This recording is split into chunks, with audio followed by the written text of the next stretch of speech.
What's up, guys? Welcome back to the channel. Today we are going to be diving deep into the 2019 Clemson Tigers defense. But before we do that, if you're new here, my name is Jonathan. The channel is Living Lambeaux.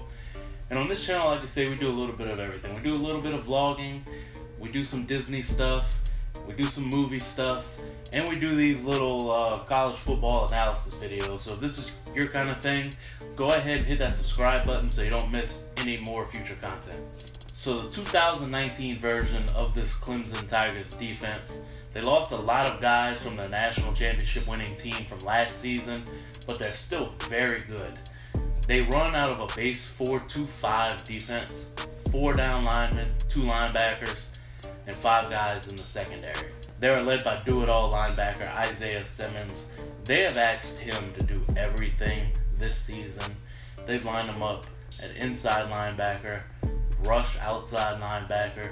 They've lined him up at safety. They've lined him up at nickelback. And he does it all, and he does it all very well. He's second on the team in tackles with 97.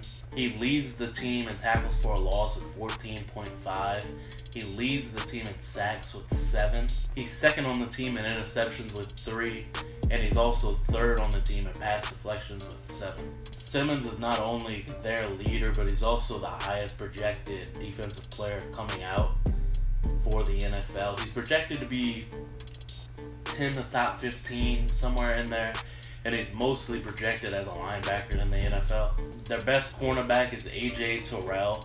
He's more of a second or third round guy, and LSU has faced better cornerbacks this year. Diggs from Bama, Henderson from Florida, or even Fulton and Stingley every day in practice. On the opposite side of him is former 5-star Darian Kendrick. Both Kendrick and Torrell are both 6 foot and above. I think they're both in the 6'1", 6'2" range. So they both offer a lot of size with Clemson on the outside. They've been having Isaiah Simmons play a lot of nickelback lately, and they'll even slide down safety Kayvon Wallace from his strong safety spot to play nickel. The free safety is Tanner Muse. He leads the team in interceptions with 4. And the other safety that you'll see a lot of is number 24, Nolan Turner. They have 2 very experienced senior linebackers. James Skalski leads the team with 99 tackles on the season, and he also has 5.5 tackles for a loss. And Chad Smith is on side of him. He has 75 tackles on the season, with 6 of them for a loss. And then they're also very willing to drop Simmons or Wallace into the box as kind of an extra hybrid third linebacker. Their D-line is led by junior Justin Foster. Foster is second on the team in quarterback hurries with 12. He also has 3.5 sacks and 9.5 tackles for a loss. At the other defensive end is former 5-star Xavier Thomas. He's only played in 11 games this year, and he has 2 sacks, 7 hurries, and 8 tackles for a loss. Thomas was the number 3 overall player in his recruiting class, following only Clemson quarterback Trevor Lawrence and Ohio State quarterback Justin Fields. They're not particularly big in the middle. They line up Niles Penke and freshman Tyler Davis. Penke is 6'1", 295, while Davis is 6'2", 295. If you compare that to LSU, Lawrence is over 300. Shelvin's definitely over 300. Farrell is probably pushing 300. Fajoko's probably over 300. So LSU has a whole lot more size on the defensive line than Clemson does. Clemson does not have a Chase Young type pass rusher. The closest guy they have probably would be Isaiah Simmons, who, like I said earlier, 7 sacks on the year, 14.5 tackles for a loss. But those all really came in the first 7 games of the season. Since then, in the previous 7 games, they've been lining up more in the secondary, and he only has 1 sack and 4.5 tackles for a loss in the last 7 games. So him rushing the passer really isn't something you probably need to worry about, unless that's something that they pull out their hat and do that they haven't done in a pretty long time. So if you go back to last year's national title game in which Clemson defeated Alabama, Clemson ran that 4-2-5 defense pretty much the entire game, and it obviously worked very well against Bama. But there was a very big difference there. Dexter Lawrence and Christian Wilkins were the 2 defensive tackles. They both went in the mid-teens, while defensive end Cleland Farrell went 4th overall. And then the opposite defensive end, Austin Bryant, was a 4th round selection. And with losing those guys, they've seen a massive drop-off in production from their defensive line. In 2018, Clemson's defensive line generated 56.5 tackles for a loss, 27 sacks, and 56 quarterback hurries. While this year, they only have 29.5 tackles for a loss, 11 sacks, and 28 quarterback hurries. And I particularly wanted to mention that because in a later video that I'm going to post next week, so be sure to subscribe so you don't miss that content, that this Clemson team and the defense in particular is not what it was last season. And then if you really want me to be honest, I think LSU was a little better than Alabama was last season as well. But like I said, we're going to get into that next week. So let's get into a couple Clemson defensive stats. These are going to pop out pretty easy. Let me just kind of read them down the list here. They're number 1 in points per game allowed at 11.5. They're number 1 in passing yards allowed at 151.5. They're number 16 in rushing yards allowed at 112.6. They're number 2 in yards per game at 264.1. They're number 12 in sacks at 42. They're number 3 in tackles for a loss. And they're number 3 in interceptions with 19. So I think you can kind of look and see that number 16 in rush defense and then the number 12 in sacks is a direct drop-off from where they were last year with those 3 first-round picks. But even then, number 12 and number 16 out of 130 programs, it's still very good.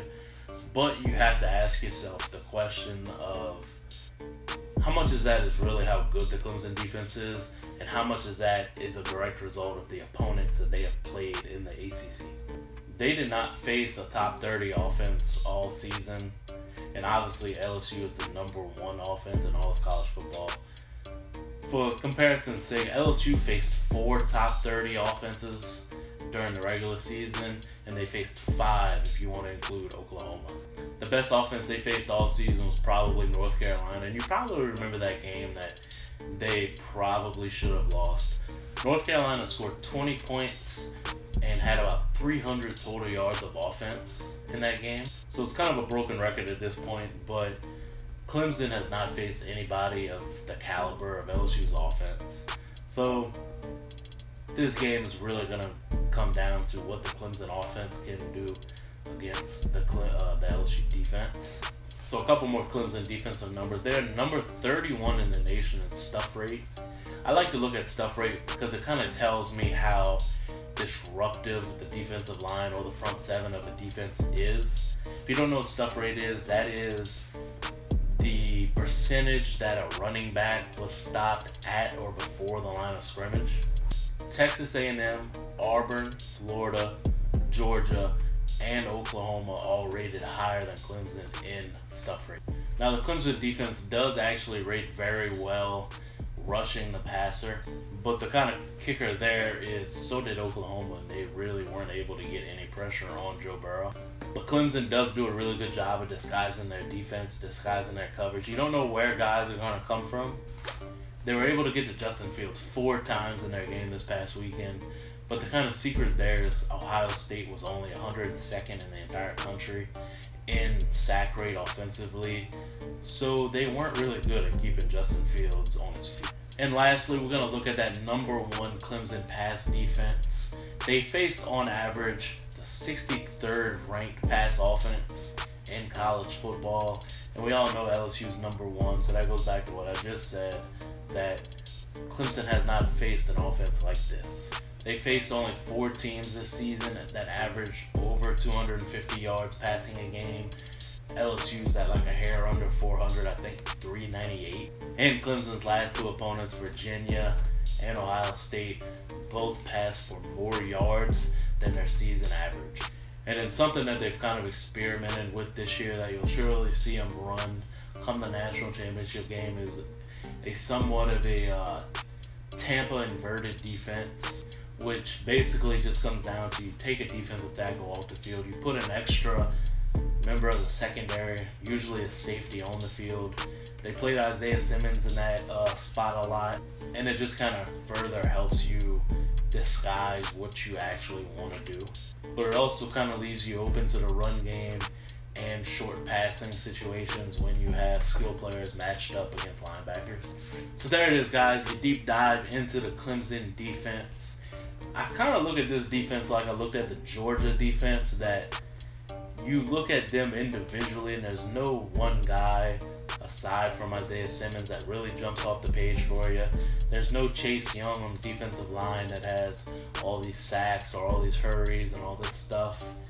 But together, they all play very well. They play very sound. They don't make mistakes.